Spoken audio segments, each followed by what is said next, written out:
Hello, my name is Jack Dawes, Director of Training at Tulsa Welding School in Jacksonville, Florida, and today we're going to go over how to properly sharpen a tungsten.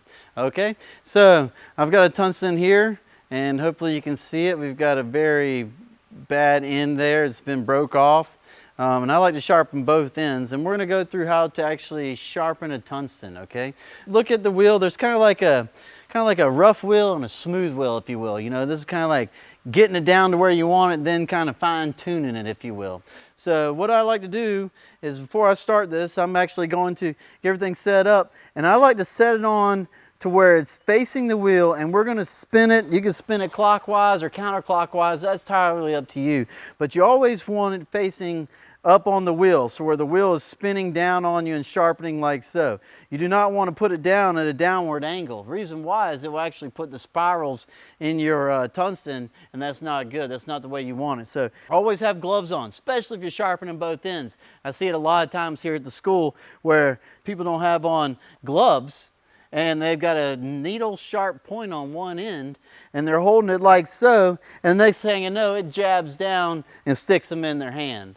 So always, if you're sharpening tungsten, always have gloves on. Truth of it is, you should have double eye protection at all times whenever you're going to sharpen tungsten. So we'll put this on, and like I say, we're going to hold it like so, and we're going to rough it in at first, kind of get it down to a point, and then what we'll do is we'll actually flip it around and use this side and clean it up real nice. So here we go. Let's sharpen a tungsten.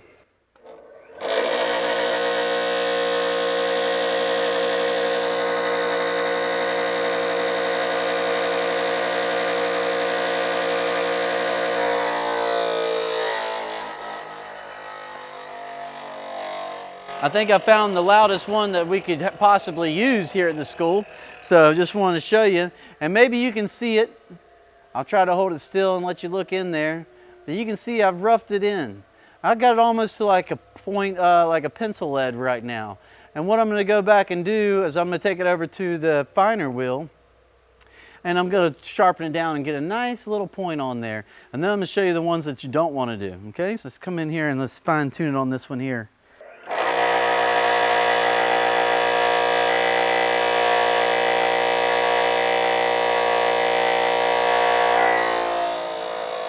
Okay, and now we have sharpened our tungsten. Nice and sharp. Okay, I'm going to show you some ones that you don't want. I went ahead and sharpened some of them up to where you can see what you don't want to do. So this is what we're looking for, okay, somewhere around that. And then here are some ones that you don't want to do, okay? So look at this one.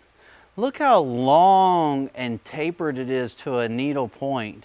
Okay, when you get one really long like this and very skinny and narrow, especially on the way up, as soon as you stick your tungsten or flick it with your TIG wire, a lot of times it's going to break that tip off just because it's so long and so skinny and narrow up at the tip up there that it'll just break right off whenever you strike it. So you really don't want a very long, tapered out and very like a really skinny sharp needle point at the top. You kind of want it more like a pencil lead.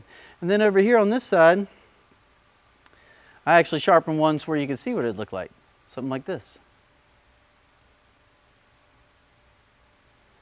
Okay, these are right. And then I've got another one here where I've sharpened where it's super short. And I particularly don't like it like this. Maybe you do, but I don't want mine like this. And here, let me get these other ones out of my hands here for you.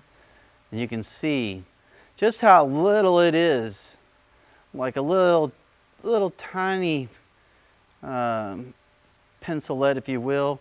And I don't like it to be just like this. I think it's a little too short and stubby.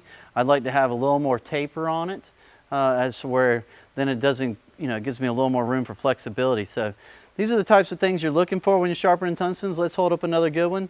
This is more what we're looking for. Okay, and I like to sharpen them on both ends. Okay, and like I say, these are the things you don't want. Very long sharp points. Or then again, there's very short stubby points. Okay, so you got long and too short. I'll try to hold them still where you can see them. These are tungstens I don't like. Don't like them long, don't like them real short. Just want them in that medium range of just right. Okay? And this is how you sharpen tungstens. Like I say, when you're going back to sharpen your tungstens, always make sure that you got double eye protection. And like I say, whenever you sharpen your tungstens, you always want to have it on the up. And then, like I say, you want to spin either clockwise or counterclockwise. That's entirely up to you. But don't angle it down. You don't want it like that. And then also, you don't want to put it on the sides. Yeah, you may rough it in a little bit on the sides, but it also eats up your wheel. So use how the wheel's designed. And put it up here, spin it clockwise, keep it on there nice and tight. Try not to create big grooves. If you can see in here, you don't want to create giant grooves down into your wheel, because then it just makes, you know, it'll start to make really deep channels in there, and then it makes it hard to grind. And not to mention it eats up a lot of your wheel. So try not to just bury it in one spot. Try to spread the love around, if you will. And you can make nice sharp tungstens. And I really appreciate you watching my video today, and see you next time.